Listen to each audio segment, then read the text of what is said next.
ನಾನು ಬಂದಿಲ್ಲ, ಅದು ಸ್ಪೆಷಲ್ ಟೂರ್ ಅಲ್ಲಿ ಅದು ಕಾಣ್ತಾ ಇದ್ದಲ್ಲ, ಬ್ರಿಡ್ಜ್ ಹತ್ರ ಸ್ಟಾರ್ಟ್ ಆಗ್ತಾಯಿತ್ತು. ಅಲ್ಲೆಲ್ಲ ಬಂದು ಇಲ್ಲಿ ಫಾಲ್ಸ್ ವಾಪಸ್ ಹೋಗ್ತಾರೆ. ನಾವು ಬಂದಿದ್ದು ಅಷ್ಟು 150 ಕಿಲೋಮೀಟರ್,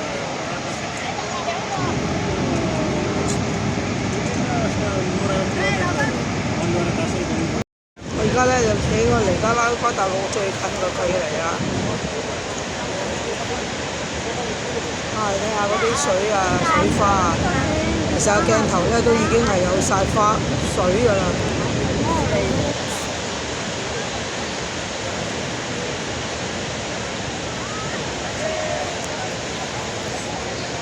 呢度就係上邊啊，嗰個瀑布頂嘅地方。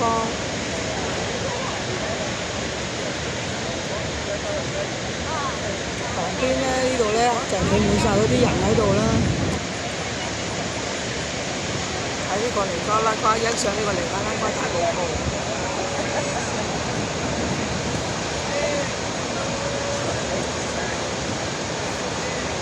基本上成個天咧都白晒，俾嗰啲水花雲霧啊遮掩晒。船咧，我哋開始出發啦，近距離睇尼加拉瓜大瀑布。千老湖嗰日如果咁樣，唉。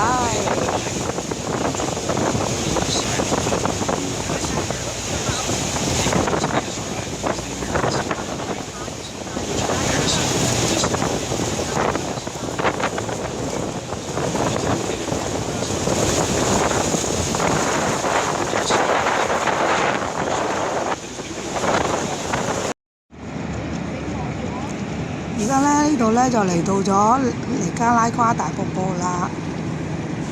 咁咧尼加拉瓜大瀑布咧本來就喺美國嘅，咁咧但係美國人咧就睇唔到嘅，呢度係加拿大境望過去先可以睇到全國嘅尼加拉瓜大瀑布。